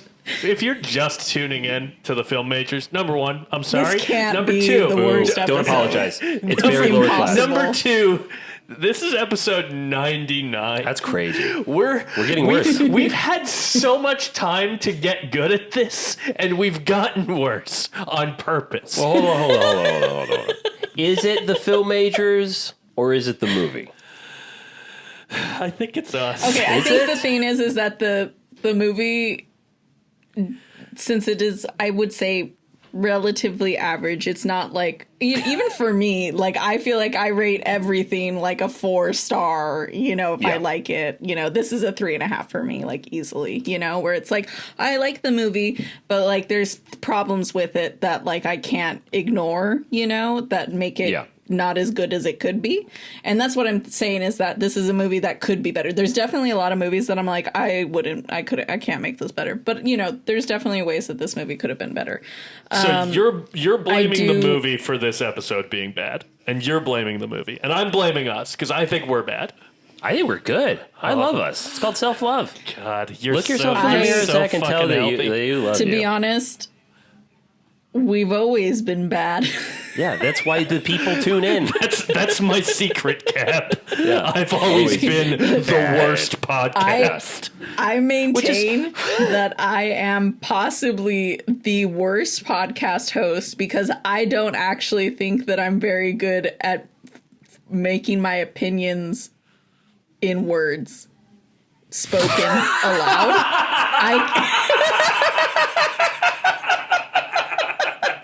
Exhibit A! And point. I And argue. scene. Oh, Wow. I'm on. really good at writing down things. Like if I actually like write out how I feel about something, I can make it like really concise and you'd be like, oh my God, wow, she like knows wrote how to this? talk and stuff. But when I do it out loud, it's like, oh my God, what the is she thinking at all? Hey, I Jesus relate. Christ. there's- I relate. hey guys, there are these things called notes. You can take them during the movie. They don't help because Okay, thoughts first are of all- eyes, then words, mouth. Yeah, man. I do sometimes. I do take notes on certain movies, not every single one of them, because some of them I'm like, I just want to enjoy the movie. Yeah, I just same. want to I try don't to take notes. experience the movie. Listeners, I want you to know that when you hear me sharing my views about a film, it's not from notes that I've taken. It's from total recall. Nice. Thank you. Shut Listen up. to our total Shut recall up. episode. No, hold on. know- Hold on. No, Question. you guys both might be onto something because I do take notes basically every Yeah. movie, and the amount I And refer you to bring them. Kennedy impressions. That's Hey, how's it going? It's me, Robin F. Kennedy. So- Did you know that I moved a bear to think Central Park? I think it's interesting, Alexis, that you said that. And I know what. First of all, let me preface this, but I think you're doing good work by picking this for the specific reasons that you did. But it's interesting that you yourself admit, and I admit with you, that we have always been bad. That's our show, and I'm proud of it. This is how we do things. Yeah. But that you wanted to bring a movie that's serious to this discussion just so that it would be thrown through Do you know the how film many majors times I mincemeat. have tried to bring a serious Why? movie to this podcast? And Why do you do it? You know, because, okay, first of all, I am the diversity pick in every way, okay? Who else would make you guys watch anime movies? Who else You are our local would make weeaboo, you yes. watch period piece movies? No. Who else Me. actually... Me. Okay, yeah, okay, technically, yes, but, like, not at the same rate, okay? Who else is actually brown on this podcast? Who else is actually a woman? I'm the diversity pick in many ways. Who loves a really good, serious action. drama movie? I do, okay? I do. Well, Also, I don't know what else to say. I just... I'd like to note that That was filibustering. That was fucking filibustering. I'd like to note that our local weeaboo is currently wearing a t-shirt that says Tokyo on it. Yep. And I'm really glad that you opened yourself up for me to mention that because I almost mentioned that earlier. Yep. So I'm first glad of all, you brought let's up be- how you're a weeaboo. Let's be specific.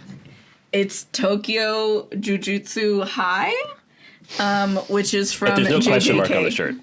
Jujutsu Kaisen, the anime. So No just to doubt, be no doubt, no specific. doubt, no doubt. Wow, cool. Okay, MURU. Where are we at in this episode? I think the thing. I think the thing is that the story just the cop's bad. You know. Yeah, Like, cop's bad. The people vindicated. You know. So, like, the people should have. The people should be allowed to have a fucking. I don't know what is it. Pride in their fucking culture and shit without being and space to be angry about the oppression that they have experienced, you know, over generations, you know. I mean that Here. that's all. Yeah, you know. I mean, Yeah, I'm I not think- really sure what else to say. Okay. Here's the other thing, Blake. Every time Blake came up, I was like, "What is she doing? What's going on? Like, what?" Oh, yeah. She just kept popping in at like the most random times. I think if you want to hear more from Tameiti, he has a TED Talk on Mana and his experience growing up Maori Nice. in the New Zealand school system. I watched a little bit of it before the podcast. It was interesting.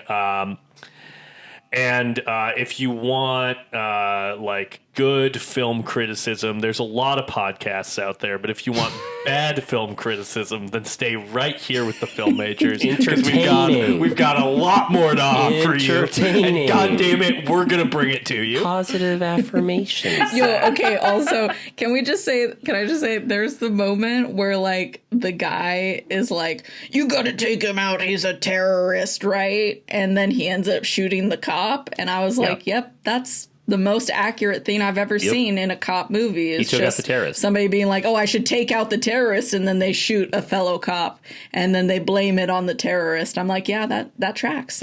That sounds exactly right. Yeah. Okay, here's my last thing that I will say is that this is making an action movie version of this is fundamentally different than adapting the Fred Hampton story to be an action movie because Fred Hampton was assassinated by the government. Yeah. This is not a direct adaptation of an event, but it is a response to an event where no one was killed. Yes. So- but in the movie, people die. Yes. Yes, I think if you're gonna take that big of creative liberties, go all the way. Yeah. That's my feeling.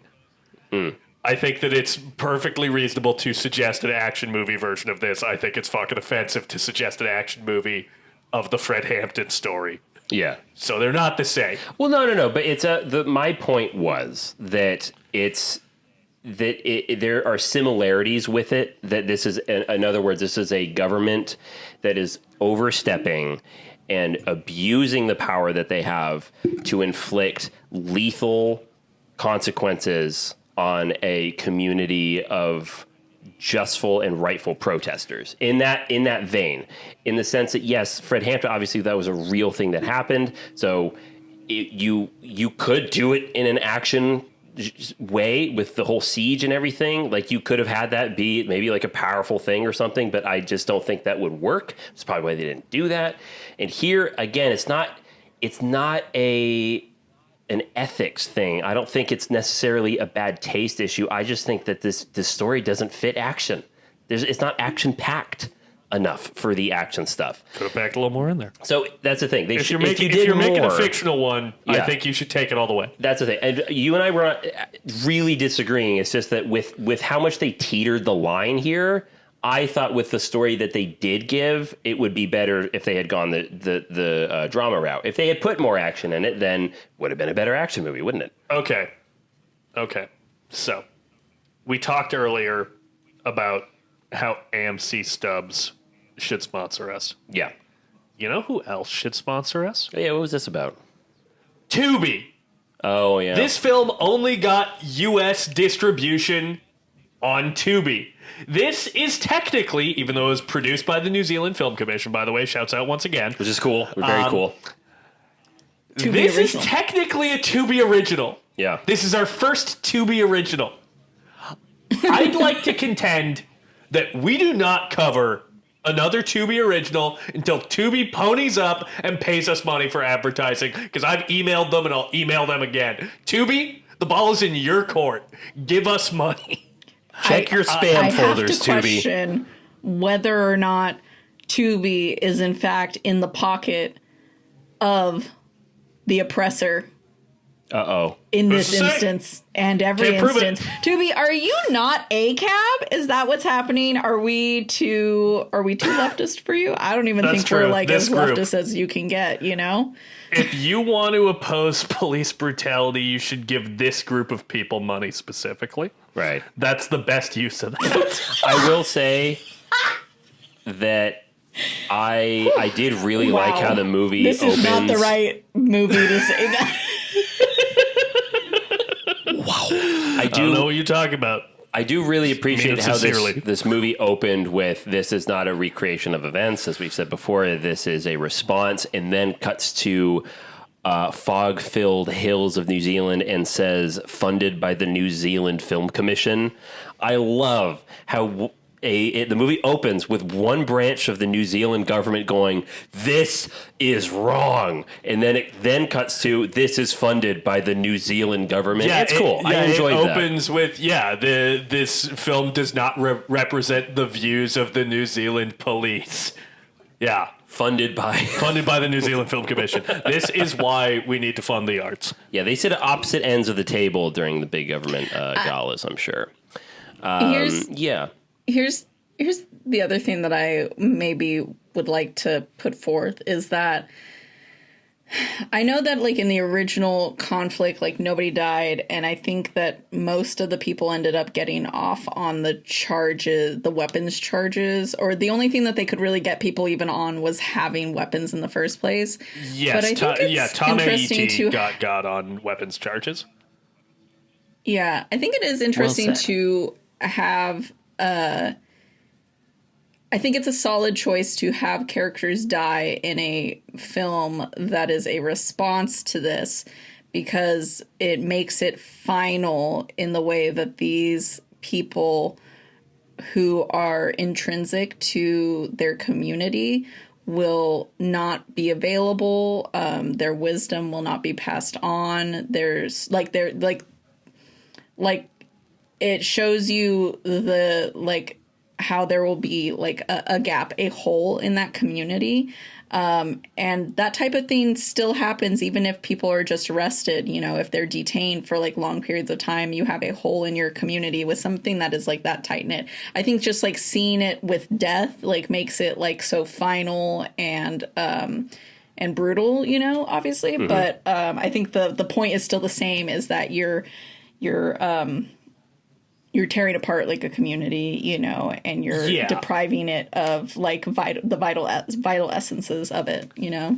Yeah, I think that if you're a movie that's setting out, as, you know, this movie states that it is, to respond to 200 years of colonial violence, you have to, on some level, see that violence at its most ugly. It would be weird if no one died. It It would be. It would be an odd film. If you open this movie how you do with text that describes various different instances where the Maori people were attacked by the New Zealand government. That would be a promise that it does not deliver on. In this capacity, I do completely agree that... you need to take that license? Yes, that absolutely works for the narrative, the emotional truth that this movie's trying to get across. That was a good choice for sure.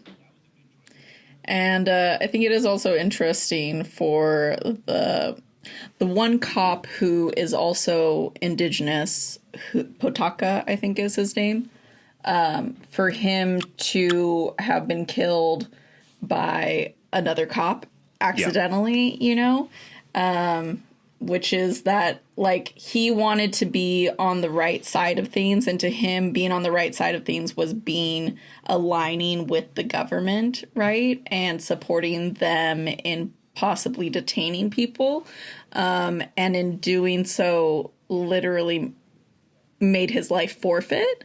So I mean, yeah, like it's a choice. I mean, like I think it's like trying to make the assertion that, like, when you abandon your community, you put yourself in danger, essentially, almost. Yeah. Because your community is the only person that's going to have your back. Those other people aren't going to have your back, basically. Like, and that's kind of the whole point, I think, that the movie is, like, constantly kind of saying, is that, like, we take care of our own, and that we will always have your back. Like, the things that they're saying to Rusty are, I think, the truth about the movie. Yeah, and I think the movie gets that across really effectively as well. Yeah, this movie does certain things very effectively, for sure. There is one thing I do want to talk about a little bit here. We can talk about this movie for as long as we want to, because I know what's coming next. Yeah, I'm looking forward to it as well. Taffy, who is the main police officer, I guess in America you'd call him the sheriff. They might even refer to him as, like, the local sheriff in this. But yeah, Cliff Curtis's character, Community Sergeant. Thank you. They call him the prodigal son, right? The prodigal son, he is a man who not only is he the local law enforcement, but he's also the bus driver. He drives these kids to school. He does all of these various things. He checks in on people. You know, he goes to, like, the local blood drive and everything like that. He's always checking in on people, and he's checking in on the local group that causes the government to want to take action. And he is I think, a really great character who's based on a real person. Cliff Curtis does such a good job playing this role. And he also has a relationship that's very close with his dad, Papa. He's ailing in health. He's getting older.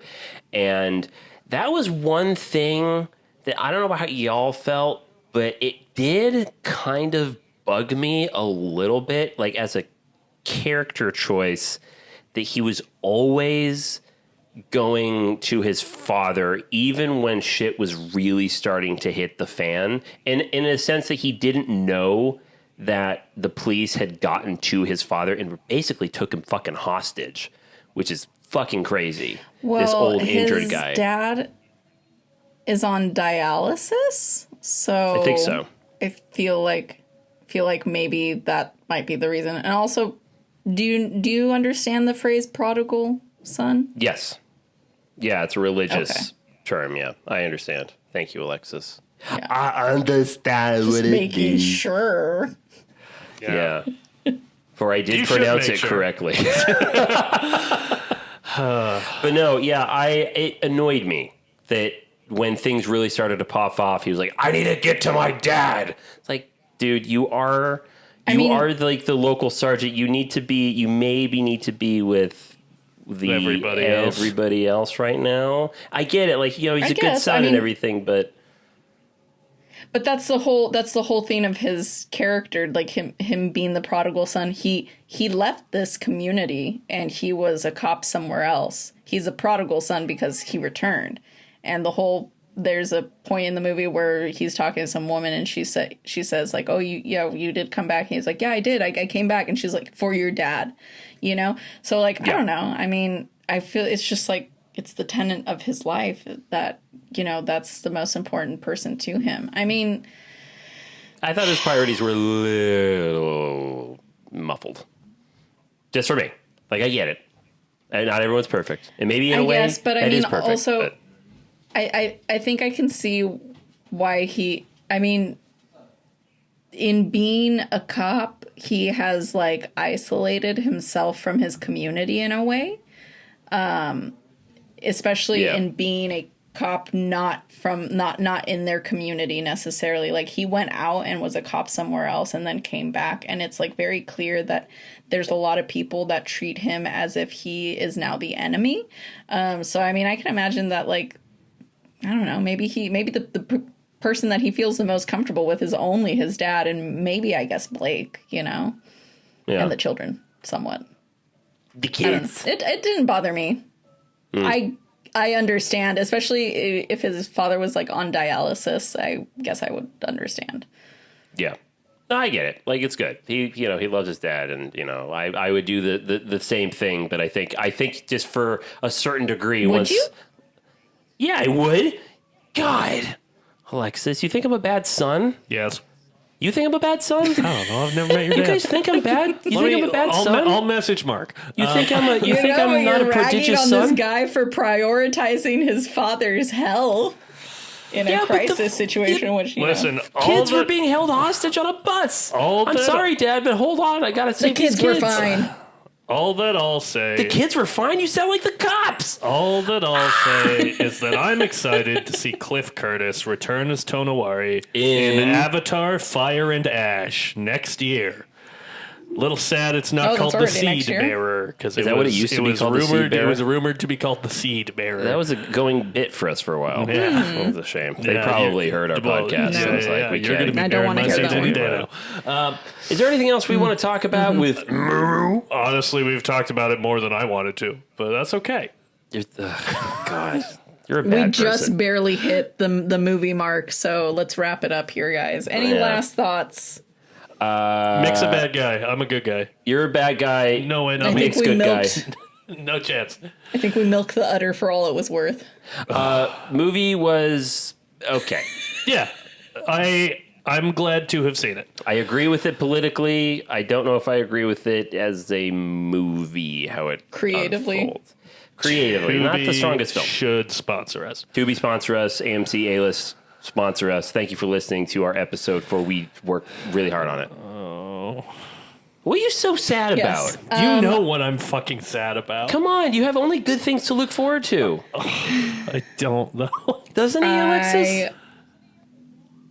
I don't know, but I will agree. I liked the movie. It was not the strongest, but I'm glad that I watched it because I like any movie that gives me a little bit more, like another taste of a culture that I, have no encounter with for the most part, other than through cinema or just cultural stuff. This actually really makes me want to rewatch Whale Rider. So I think I might be doing that soon. Awesome. Nice. That sounds like a good movie to rewatch. Hell yeah. Well, folks, fans, my fellow film majors, we We're coming just up returned to New something Zealand. very important here. Yeah, so we were just in New Zealand with MURU. Before then, we were in Australia with Dead Calm, and we kicked off this month with a New Zealand film, Brain Dead / Dead Alive.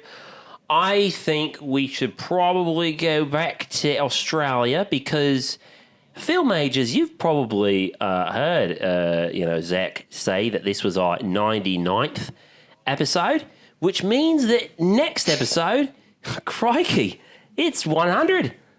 Holy shit. Honestly, though, all silly voices aside, because that's what the Australian accent is, this is a big moment for our show. We have every week released a new episode for your listening pleasure.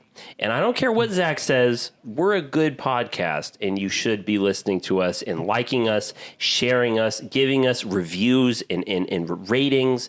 And frankly, we've made it. We've made it to the triple digits. And what are we going to be viewing to celebrate the 100th episode of this show. Alexis, take it away. I think I blacked out a little bit there. You know what? That was a beautiful intro because it reminds our viewers how long-winded we are in order to just say that our 100th episode is going to be Baz Luhrmann's Australia, released in 2008. Look at this! It's another Baz Luhrmann. Oh, we're Luhrmanning, aren't we? This Bazin. is... Oh, I've made my feelings known on Baz Luhrmann. Yes, you have. For You let us all know how who wrong do you not are. know, This the cornerstone is, of this podcast is us antagonizing each other. This is the origin of my distaste for Mr. Luhrmann. It sits as perhaps the first time I noticed as a wee young lad that a movie could truly be dog shit. A movie could be so bad that I hated it. I don't think I had hated a movie before I watched Baz Luhrmann's Australia. And I haven't watched it since. Really? Wait, this is going to be a first-time watch since then. Of course I haven't watched it since. I will explain my viewing experience of that movie. It was pretty definitive. We'll save it for the net. We'll save it for the episode. So upset that we have to spend money on this movie. Oh, why not? I wish I could take do you? money 'Cause I away from own this it. movie. Nice, Alexis.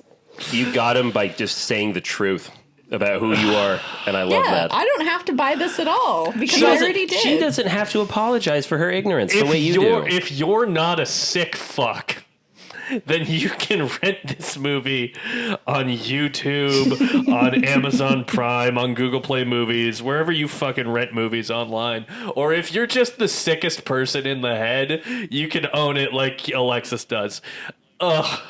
I'm Guys, excited. I'm so excited. I'm the kangaroos. I'm dreading this And experience. they're jumping. This is going to be a great period piece. I am fucking...